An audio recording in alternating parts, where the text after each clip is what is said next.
Más y mejores contenidos en vivo y empezamos la cuenta regresiva. 5, 4, 3, 2, 1. Muy buen día, yo soy Daniela Moreno, estás en Rec Prográmate y hoy tengo una entrevista exclusiva con Bruce Soord, vocalista principal de la icónica banda británica de Pineapple Teeth. Ha creado un legado musical extraordinario, exhibida en álbumes como Bruce Soord 2015 y All This Will Be Yours 2019. Vamos a explorar una obra maestra, canciones como Read to Me, Nestle In, Find Peace e Instant Flash of Light. Tus composiciones son profundamente emocionales. ¿Puedes compartirnos una experiencia personal que haya inspirado una de tus canciones más conmovedoras? Yeah, I'm thinking, there's a song on the album called Find Peace, and I remember I was in New York actually with the Pineapple Thief, and while the crew are making the stage, we have a lot of time, so I went down to the Hudson River and I found a place where loads of people were just sat on their own, just looking out. And I remember I had my recorder and I recorded it, and that's how the song starts. It starts with the sound of this aeroplane going across and things. It's really, really soft sounds. And I just looked around and I thought, all these people are looking out, trying to find peace, you know, and it just made me think. And that's when I came up with the idea to write that song. And when I got back home and I still had that sound, it just took me back. So just looking at these people around me who were, you know, a lot of them were quite old. And I just thought, what are these people thinking? And I think that's the ultimate aim, is for us all to find peace. Ultimately, that would be great if that's what we could do. So that's where that song came from. A lo largo de tu carrera, seguramente has enfrentado desafíos y triunfos. ¿Puedes contarnos sobre un momento que haya sido un punto de inflexión en tu trayectoria musical? We had quite a few moments, you know, lots of moments where a lot of people would have given up. But there was one specific time, and that was when we released an album called Your Wilderness with the Pineapple Thief, and we met Gavin Harrison on drums, and so at that point we didn't have a drummer, and I said to the rest of the guys in the band, let's do one more record, let's just call it a day. We've had a good run. Let's do one more. And the label said, why don't you get Gavin Harrison to drum? And I thought, well, is he going to drum for this? So I contacted him. He heard my songs, and he said, yeah, Bruce, I really like this. And that was the beginning, in hindsight, when I look back on it, that was the beginning of the time when the band just went up, because with Gavin is a world famous drummer, which obviously helps.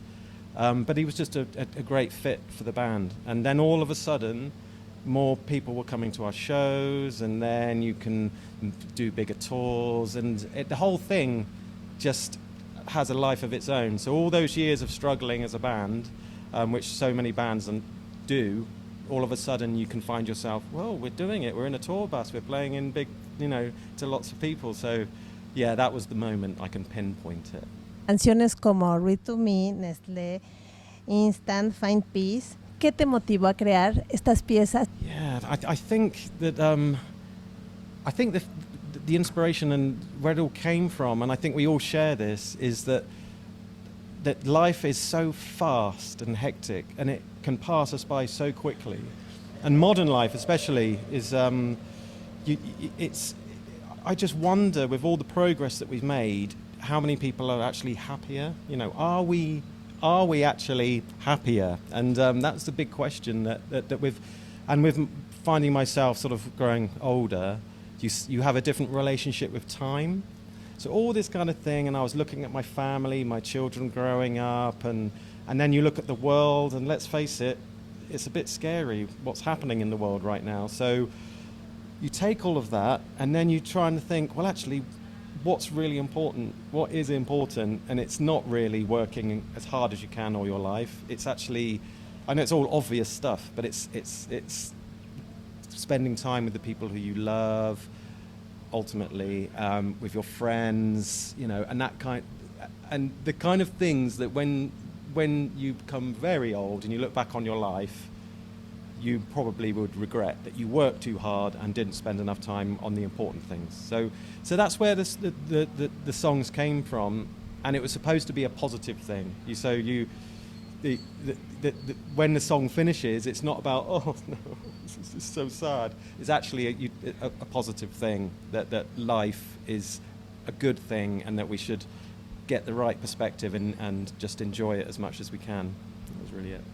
En las letras de tus nuevas canciones, ¿buscas reflejar las emociones y situaciones que estamos experimentando colectivamente en la sociedad actual? I think that's most important thing, is that you've got to sing and write about things that people can relate to.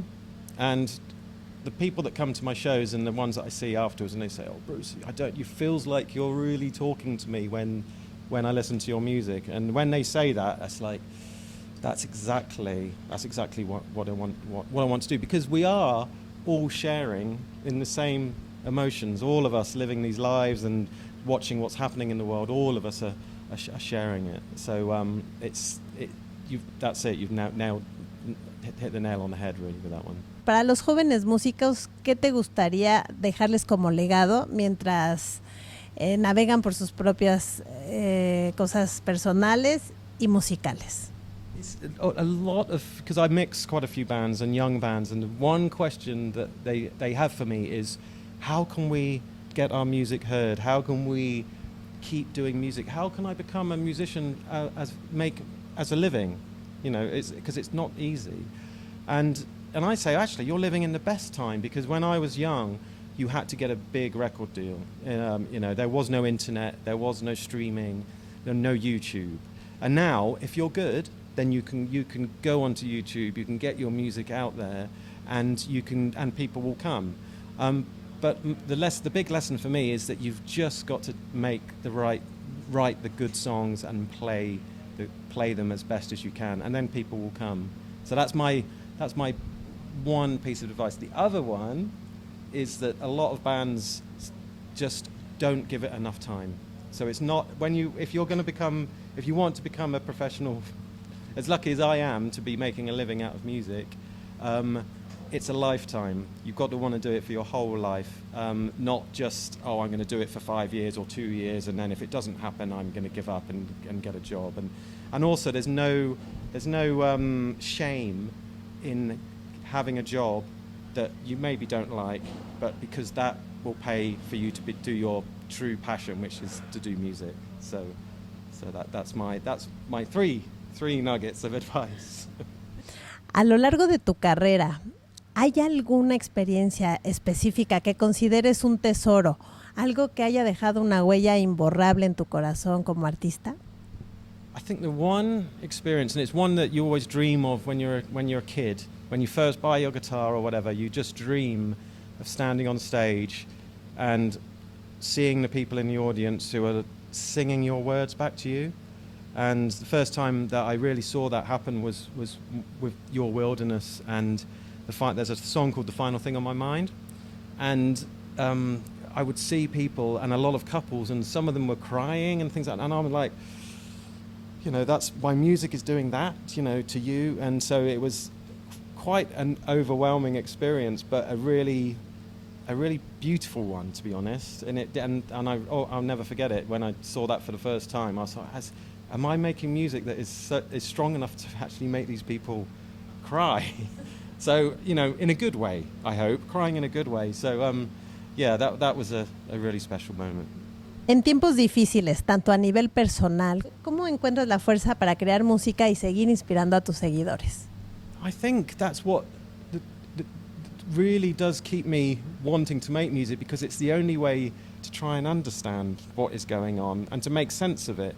You know, like, as someone who's come from England, we've been through a terrible time with Brexit. It was just awful. Everything that's happening in the world, the polarization of politics and the hatred. But actually, we're living in a world where it's just the loud minority. And what I want to try and get through to people is that most people, almost everyone, is kind and good, and actually humanity's got a good chance of doing all right. It's just that there is just quite a few people that have a platform that shouldn't do.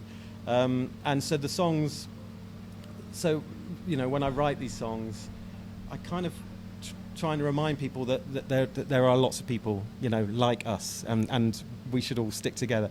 And quite often that's the feeling that we get when I play live, especially the solo show. It feels like you're in a room with like-minded friends, you know, good human beings. Yeah.